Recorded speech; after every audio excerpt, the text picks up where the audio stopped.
আমার নবী পয়গম্বরে আলম বলছেন, সুলতান নসির, আমাকে একটা ইসলামী রাষ্ট্র দেন। তা আমার নবী ইসলামী রাষ্ট্র চাইছে, আপনারা ইসলামী রাষ্ট্র চান কি চান না? না, আওয়াজ কম, বলেন বলেন, চান কি চান না? কারা কারা চান একটু হাত তুলে আল্লাহরে দেখান।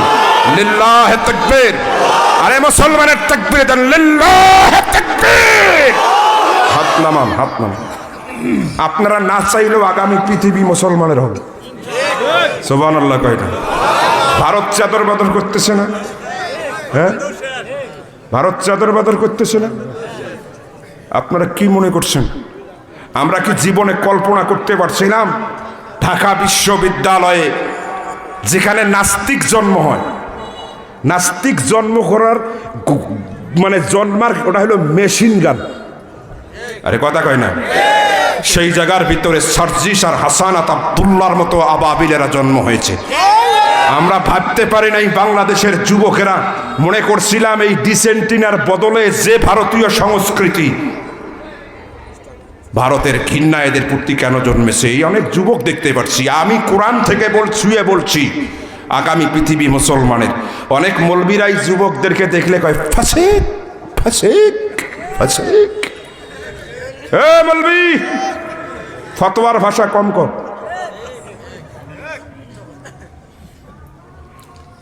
ইমাম মাহদী আলাইহিস সালাম যে শতাব্দীতে আসবেন, মুসলমানের যুবকেরা মদ খাইয়া ঘুমাবে, মদ খাইয়া মাগিবাজি করে ঘুমাবে, নাপাক শরীর নিয়ে ঘুমাবে। আর আল্লাহ পাক ওই রাতে তাদের কলিজা ছিঁড়ে ছিঁড়ে আবু বকর, ওমর, ওসমান, খালিদ বিন ওয়ালিদের মতো ঈমানি জোশ দিবেন। সকালবেলা উঠে ওরা ফরজ গোসল করে এক হাতে জিহাদের তরবারি আর এক হাতে ইসলামের পতাকা নিয়ে জিহাদের ময়দানে ঢুকবে, আর ঘরে ফিরবে না। কথা বলেন ঠিক না বেঠিক? সেই যুবক তৈরি হবে।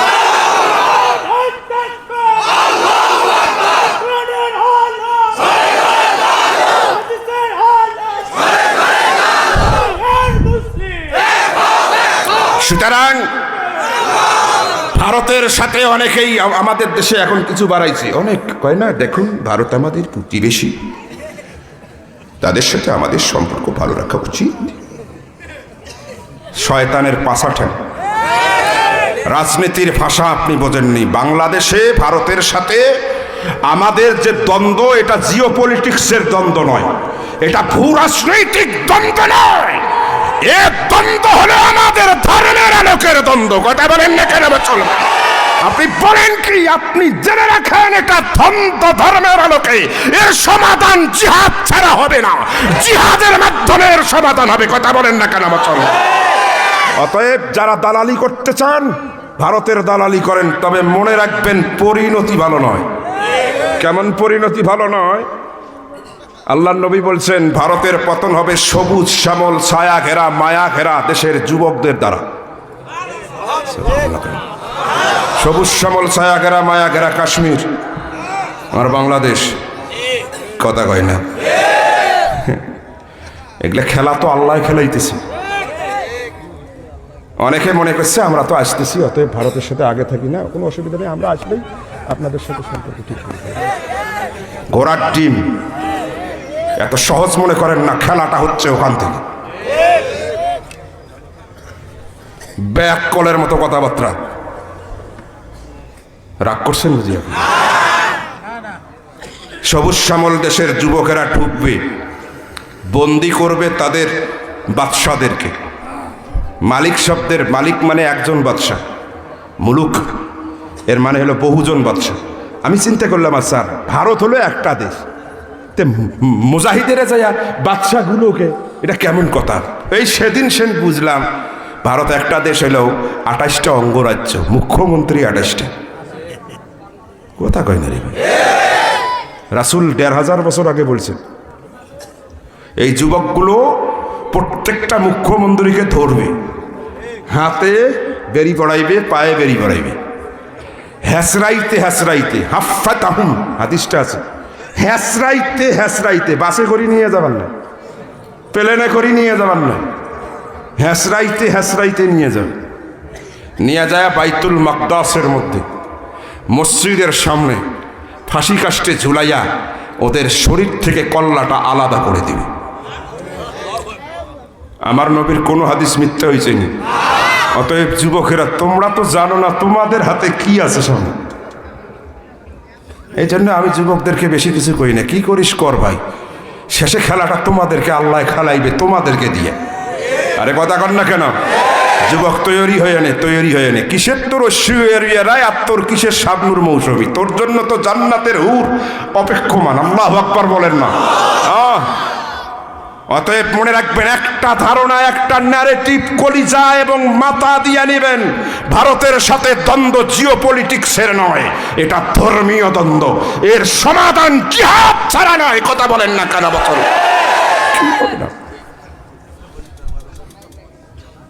এখন আপনারা যারা ভারতের দালালি করতেছেন, করতে থাকেন।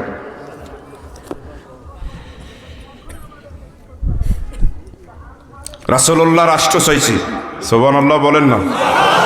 আল্লাহ রাষ্ট্র দিছে কি দেয় নাই? আরে কেমনে দিছে দেখেন। 12টার 3 বাজছে ভাই, 12টার বাইরে যদি যাই অসুবিধা আছে? পিছনের ভাইয়েরা বলেন একটু হাত লাড়িয়ে চলবে? একটা লোক উঠতে পারবেন না, একটা লোক উঠতে পারবেন। মদিনাওয়ালা নবী কিভাবে পাইছেন আমার দিকে তাকান। শুধু মদিনায় গেছেন ভাই, ইহুদি, বৌদ্ধ, খ্রিস্টান, আস্তিক, নাস্তিক সবাই দেখার জন্য আসিয়া রাসূলুল্লাহ চেহারা দেখিয়া কয়, ভাই জীবনে কত মানুষ দেখছি, এত সুন্দর মানুষ, আরে এত সুন্দর মানুষটা জীবনে মিথ্যে কথা বলতে পারে না। আমাদের রাষ্ট্র তো কোনো উন্নতি নেই, আমরা সবাই মিলে এই মোহাম্মদকে এই রাষ্ট্রের নেতা বানাইয়া দিলাম। কুদরতের খেলা খেলছেন কে বলেন? নবী করিম সাল্লাল্লাহু আলাইহি ওয়াসাল্লাম বললেন, তোমরা কি আমাকে নেতা বানাইলে? বলে নেতা বানাইলে হবে না।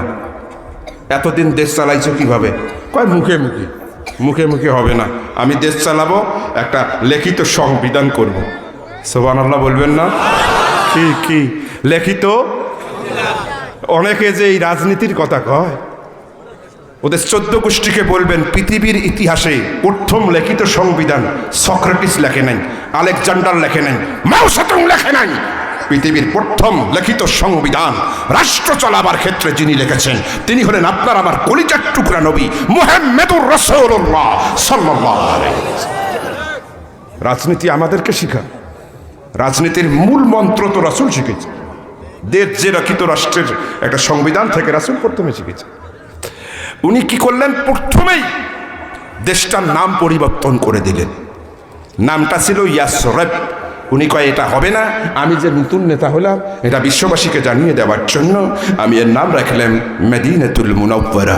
আল্লাহু আকবার বলে।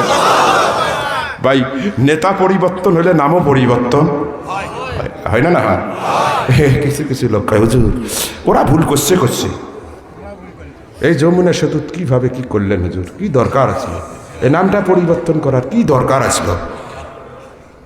আমি কইলাম, ভাই শোনে, এদিকে এসে কি বলবেন হুজুর বলেন তো। আপনি কি জানেন রাসূল মক্কা থেকে মদিনায় গেছিল, আগে নাম কি ছিল? শুনছি ইয়াসরিব। পরে কি হয়েছে? কয় মদিনা হয়েছে। কেন হয়েছে? বলে রাসূল ক্ষমতা হয়েছে। তাদের দেশে যে একটা পরিবর্তন হয়েছে, এর প্রথম কাজটাই হলো নাম পরিবর্তন করতে হবে। কথা কয় না। আর 2 নম্বরে কথা হলো, সবাই এক মানসিকতার নয়। কথা কয় না। রাসূল নাম পরিবর্তন করলেন। তারপরে ধারাটা ছিল ধর্ম যার যার, রাষ্ট্র সবার। সুবহানাল্লাহ বলেন। আমার নবী কয়, তুমি কি করো? কয়, আমি ইহুদি ধর্ম। তুমি নাসারা। তুমি কি? কয়, আমি আল্লাহরে মানি না। কয়, যারা যা ইচ্ছা করো, ধর্মের ব্যাপারে আমি কিছু বলবো না, তবে রাষ্ট্র, আমি যে রাষ্ট্রের নেতা, এটাতে যদি কেউ এসে আঘাত করে, ধর্মের ব্যবধান আমরা ভুলে যাব, সবাই ভাই হয়ে এই রাষ্ট্রটাকে রক্ষা করব। চিৎকার মেরে বলুন আল্লাহু আকবার। এটা ছিল দ্বিতীয় ধারা। সবাই কয়, কি নেতা গো, তাহলে তো ইনি ধর্মের জন্য আসেনি, ইনি তো একটা মারাত্মক নেতা। কিন্তু এটা যে রাসূলুল্লাহর হিকমা ওরা বুঝতেই পারে নাই। কথা কন না কেন? দিন যত যায় বলেন তো, মুসলমানের সংখ্যা বাড়ে না কমে? হ্যাঁ, খালি বাড়ে। রাসূলুল্লাহর পেশাব করার ঢং দেখে মানুষ মুসলমান হয়ে গেছে। তো ইহুদিরা কয়, হায় ঘটনা কি? আমাদের লোক সবে তো গেল, খ্রিস্টানের কয় হায় হায়, ঘটনা কি? সবে তো গেল, অন্তরে জ্বালা ধরে গেছে, কিন্তু কিছু করতে পারে না।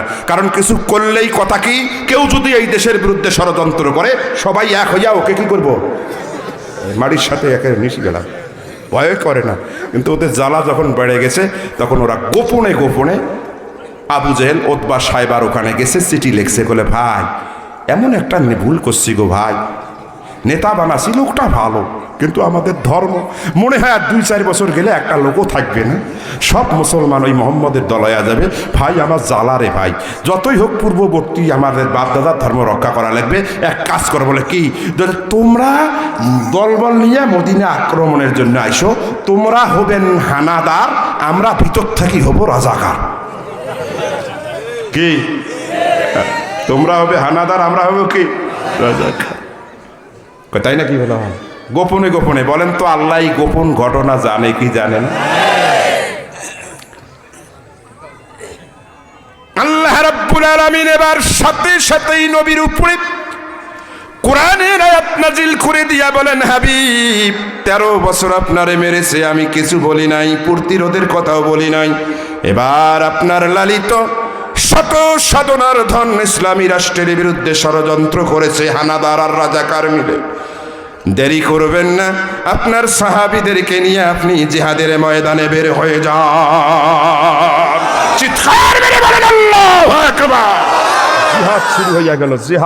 জিহাদের আয়াত যখন নাজিল হয়েছে, ওমর রাদিয়াল্লাহু তাআলা আনহু সাহাবীদেরকে নিয়ে রাসূল বের হয়েছেন। রাসূল হলো আমির, লিডার।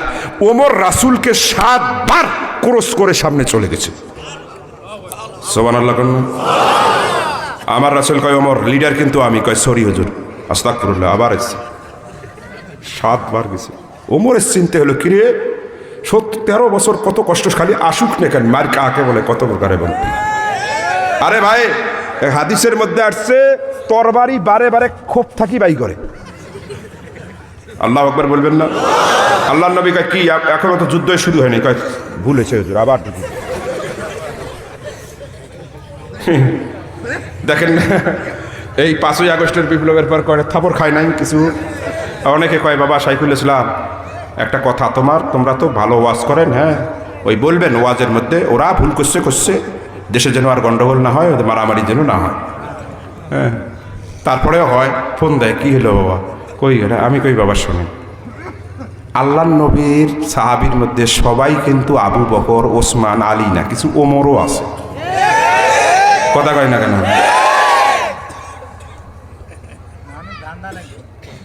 জিহাদের আয়াত নাজিল হয়েছে, রাসূলকে বাদ দিয়ে তরবারি ধরি যায়, তো ওটা কি গুনাহ হয়েছে? ওমরের ইমানি চেতনা নিয়ে গেছে। তো এরকম কিছু 2-1টা হইতে পারে, এগুলো আসলে আবু বকর সবাই না, কিছু ওমর 4-5টা থাপড় লাগাইতে পারে, এটাতে কিছু অন্যায় কিছু না। এই যারা এই ধরনের ওয়াজ করতে বলে না, এরা হলো পিছলে ঘুম। তো 17 বছরের অন্যায় তুই দেখিস নি? আরে কথা কইস না কেন? আরে আমি কুড়িগ্রামের সওয়াল, 4 বছর আমি কুড়িগ্রামে ঢুকতেই পারি না। আরে কথা কর না কেন? কারা করেছিল? আমরা তো তাদেরকে চিনি, কিন্তু আমরা তো তাদের ব্যাপারে বলি নাই। কিন্তু ওমরের মানসিকতা নিয়ে কেউ যদি করে, বাধা দেওয়ারও শক্তি আমাদেরও নাই, কারণ ওমরও ইসলাম, আবু বকরও ইসলাম। কথা বলেন না কেন? মুসলমান ভাই, জিহাদ যখন শুরু হয়েছে, বদর, উহুদ, খন্দক, খালি জিহাদ আর জিহাদ। এমন জিহাদ শুরু হয়েছে মদিনায়, এই জিহাদ করতে যাই পা কাটি গেছে, ঘাস শুকায় নাই। হ্যাঁ, এই ঘাস শুকায় নাই, তাতে আবার আওয়াজ আসছে, আন্নাফির হাইয়া আলাল জিহাদ, কে আসো বের হও, জিহাদের ডাক এসেছে, বিনিময়ে জান্নাত কিনে নাও। আল্লাহু আকবার বলেন। আরে ঘাও শুকায় নাই, যুবক দেখ, ঘাও শুকায় নাই, আবার তরবারি নিয়ে বেরোছে।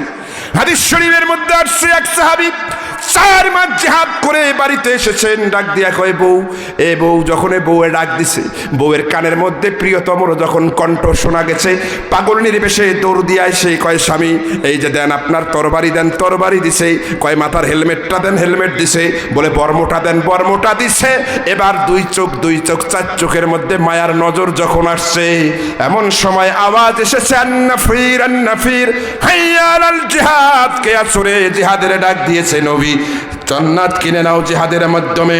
তাফসীরের কিতাব এবং হাদিসের কিতাবের মধ্যে আসছে, সাথে সাথে ওই যুবক আস্তে করে ঘুরেছে, ঘুরে ডাক দিয়া কয়, প্রিয়তমা আমার তরবারিটা আমারে ফেরত দাও। আল্লাহু আকবার বলেন। বড় মোটা আমার মাথায় গায়ে পরিয়ে দাও, হেলমেটটা মাথায় পরিয়ে দাও। স্ত্রী চোখের পানি ছেড়ে দিয়া কয়, 10টা মিনিট আমারে টাইম দেন, আল্লাহর দোহাই লাগে 4 মাস পরে আপনার সাথে আমার দেখা। এবার আল্লাহর বান্দা কঠোর হইয়া গেছে, মুখ ঘুরাইয়া নিয়ে বলে, খবরদার বাধা দিবি না, খবরদার আমারে মায়ার নজরে আটকাবি না, জান্নাতের সুঘ্রাণ আমি আমার নাকের ডগায় পাই গো প্রিয়তমা, খবরদার খবরদার আমারে বাধা দিবি না, খবরদার আমারে মায়ার নজরে আটকাবি না। যদি জিহাদের ময়দানে যাইয়া বেঁচে আসি, গাজী হই, দেখা হবে। আর যদি তোমার এরকম করে জিহাদের ময়দানে যাইয়া শাহাদাতের পেয়ালা পান করি, যে আল্লাহ পাক তোমাকে আমাকে দুনিয়ায় জোড়া রাখিয়ে দিচ্ছেন বেহেশতের ভিতরে, সেই আল্লাহ তোমার আমার মিলন ঘটিয়ে দিবে। খালি জিহাদ আর জিহাদ। বউয়ের সময় দিতে পারে না, ঘাও নাই শুকাইতে। এখন থেকে 1 ঘন্টা 20 মিনিট আগের একটা পয়েন্ট আপনাদেরকে স্মরণ করে দিই। এটা ছিল খালি জিহাদের ঘটনা, খালি মানে একেবারে জিহাদের বৈশিষ্ট্যমান। 1 ঘন্টা 20 মিনিটের আগে আল্লাহর নবী এরকম আসরের নামাজের পরে মসজিদে নববীতে বসেছেন, মনে আছে তো?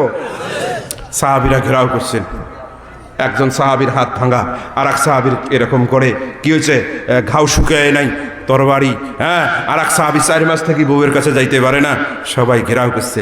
এক যুগে কয়, হুজুর 40 বছর আপনি জন্মার 40 বছর আপনি যে নবী বুঝিয়ে নেই, কারণ আপনি তখন নবী হনেই নাই। আরে কথা কন না কেন, শরীয়ত হিসাবে। তারপরে পাইলাম 13 বছর মক্কায় খালি মারিয়ে খাইলেন। এরপরে আসলাম, আসিয়া রাষ্ট্র গঠন করলাম, মনে হইল যে এবার বুঝি আমরা ক্ষমতায় যাব, ইসলামও প্রতিষ্ঠা হবে, এই দুঃখ দুর্দশা দূর হইয়া শান্তি সুখের বসবাস আমরা করতে পারবো। কিন্তু হুজুর মদিনায় আসিয়া যে অবস্থা, খাও নাই শুকাইতে যে আদত যাওয়া লাগে। আরে কথা কর না কেন, বউয়ের সাথে সময় দেওয়ার টাইমই নাই। হুজুর হুজুর তাহলে এই এই এই এই এই এই ইসলাম এটা ক্ষমতায় আসবে কখন? আমরা ক্ষমতায় যাব কখন? মুসলমানেরা ক্ষমতায় যাবে কখন? আর ইসলাম গোটা পৃথিবীতে কায়েম হবেই বা কখন? আর একটা আমরা আরামের ঘুম, শান্তির ঘুম, জমিদারি ঘুম পারবো কখন? বউকেই সময় দিতে পারি না, ঘাউস নাই শুকিয়ে দেবী জিয়াদত জন এলে পাবো কখন? বলেন, প্রশ্নটা সহজ ছিল না কঠিন ছিল? আমার নবী চিন্তাই করে নাই, সাহাবী এই বেকায়দার প্রশ্ন করে। আমার নবী একেবারে বোবার মতো হইয়া গেছে। সাহাবীরা বলে কি? নবী জবাব দিতে পারে না। আল্লাহ রাব্বুল আলামিন জিবরাইলকে পাঠায় নাই, স্বয়ং আল্লাহ রাব্বুল আলামিন তার কুদরতি জবান ব্যবহার করে মিন ওয়ারাইল হিজাব, নূরের পর্দার আড়াল থেকে আমার আল্লাহ পাক রাসূলের পক্ষ হইয়া সাহাবীদের প্রশ্নের জবাব দিতে যাইয়া সূরাতুন নূর এর 55 নম্বর আয়াত নাজিল করে দিলেন। একে তাফসীর বলা হয়। কি নাজিল করলেন? আল্লাহ কয়, ওয়া'দাল্লাহুল্লাযীনা আমানু মিনকুম وعملوا الصالحات ليستخلفنهم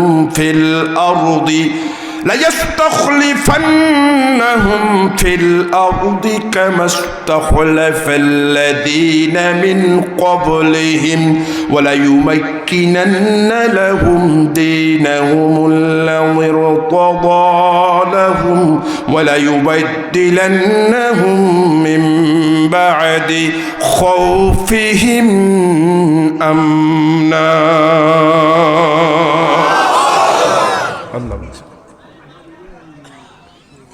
আল্লাহ কয়,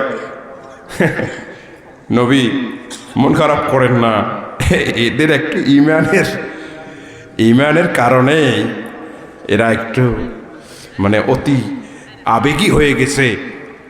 আপনি বলে দেন, আমি আল্লাহ ওয়াদা করছি তোমাদের সাথে, তোমরা যারা ঈমান এনেছো আর সলে আমল করেছো, নেককার ইমানদারদের সাথে আমি আল্লাহ ওয়াদা করছি কি, লা ইয়াস্তাখলিফান্নাহুম ফিল আরদ কামা ইসতাখলাফাল্লাযীনা মিন ক্বাবলিহিম।